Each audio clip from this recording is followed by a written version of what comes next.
बचपन से ही बेयर हम में से कई सारे लोगों का फेवरेट एनिमल रहा है। हम बचपन में टेडी बेयर से खेलते थे और कार्टून में भी पू बेयर को देखना पसंद करते थे।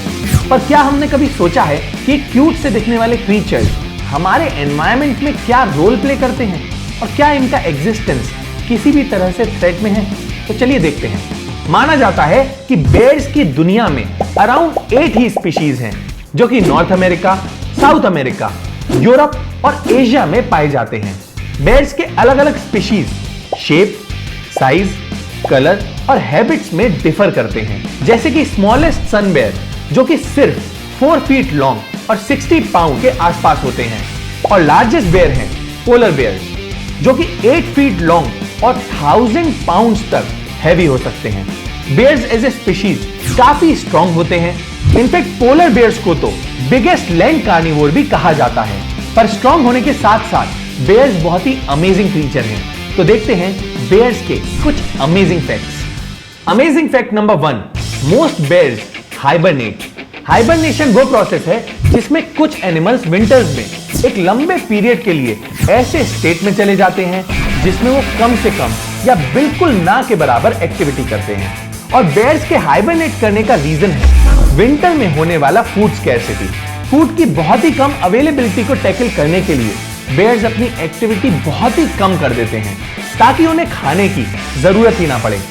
Amazing fact number 2, bears have really big and complex brain. कई सारे बायोलॉजिस्ट का मानना है कि बेयर्स के ब्रेन का साइज किसी भी लैंड मैमल के कंपैरिजन में सबसे बड़ा होता है। साथ ही बेयर्स के ब्रेन को काफी कॉम्प्लेक्स भी माना जाता है। माना तो यह भी जाता है कि बेयर्स एवरेज डॉग से ज्यादा इंटेलिजेंट होते हैं। और कुछ स्पीशीज ऑफ बेयर्स जैसे कि ग्रिजली बेयर और पोलर बेयर्स में तो प्रॉब्लम सॉल्विंग एबिलिटीज भी होती हैं।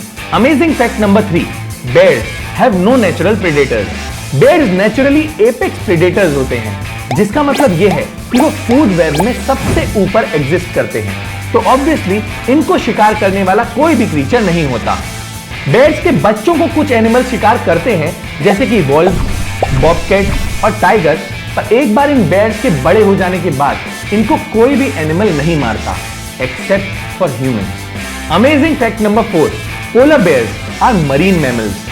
पोलर बेयर ओनली बेयर की स्पीशीज है जिसको मरीन मैमल्स भी कहा जाता है। ऐसा इसलिए है क्योंकि पोलर बेयर्स अपने लाइफ का बहुत सारा समय आर्टिक ओशन के चिलिंग पानी में गुजारते हैं, और यही रीजन है कि कई लोग उन्हें मरीन मैमल्स भी कहना पसंद करते हैं।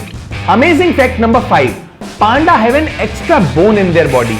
पांडास भी बेयर्स की कैटेगरी में ही आते हैं, और इंटरेस्टिंगली पांडास की बॉडी में 345 बोन्स होते हैं, जिनमें से एक बोन उनके हाथों में एब्नॉर्मली एक्सटेंडेड है, जिसका यूज वो सिर्फ और सिर्फ फूड को होल्ड करने के लिए ही यूज करते हैं।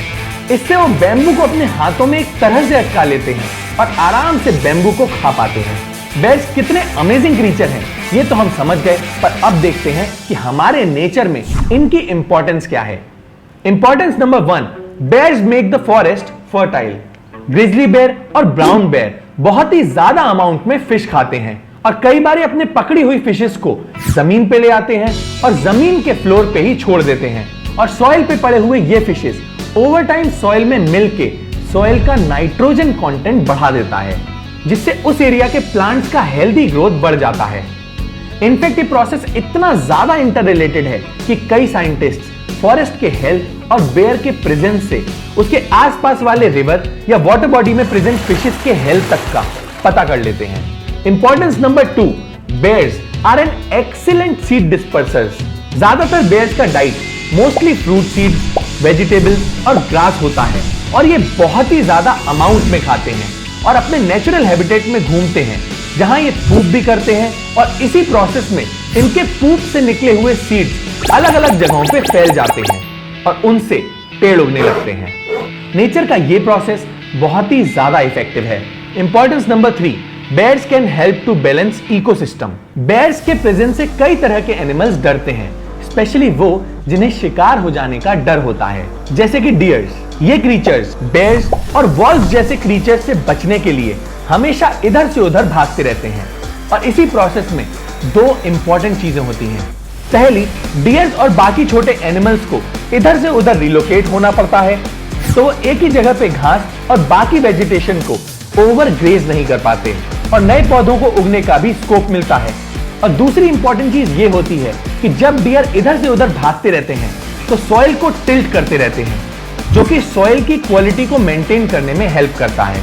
Importance number 4, bears are ecosystem engineers. ऐसे एनिमल्स जो डायरेक्टली या इनडायरेक्टली नेचुरली अवेलेबल रिसोर्सेज को दूसरे एनिमल्स को अवेलेबल कराते हैं या फिर किसी भी तरह के हैबिटेट को मेंटेन, मॉडिफाई या क्रिएट करते हैं, तो उनको इकोसिस्टम इंजीनियर्स कहा जाता है।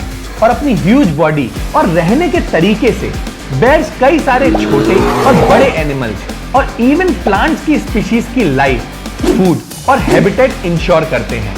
इसीलिए इनको इकोसिस्टम इंजीनियर्स कहा जाता है।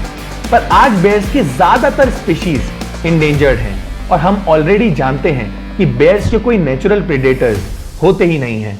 तो ऑब्वियस है कि बेयर्स की पॉपुलेशन का डिक्लाइन होने का रीजन कहीं ना कहीं हम ह्यूमंस ही हैं। पिछले डेकेड्स में बेयर्स को कई सारे रीजंस की वजह से हंट किया जाता है।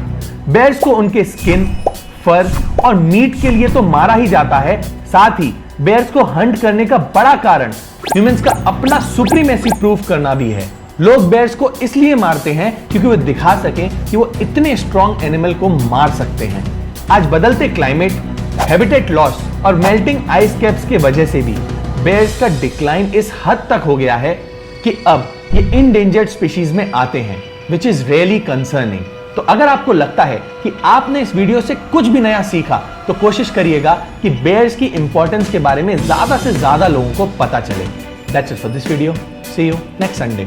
हम ऐसे ही एनवायरमेंट अवेयरनेस पे फिल्म्स बनाते हैं, तो अगर आप एनवायरमेंट को लेकर थोड़ा सा भी सीरियस हैं और उसे सेव करना चाहते हैं, तो आप इकोफ्रीक्स नाम के फेसबुक ग्रुप को ज्वाइन कर सकते हैं। इसमें हम ऐसे लोगों की कम्युनिटी बनाना चाहते हैं जो एनवायरमेंट के बेटरमेंट के लिए कुछ कर रहे हैं। तो अगर आप किसी ऐसे को जानते हैं या आप खुद कुछ ऐसा कर रहे हैं, तो आप इस ग्रुप में जाके पोस्ट कर सकते हैं सो दैट और लोगों को इसके बारे में पता चले। लिंक डिस्क्रिप्शन में मेंशन है।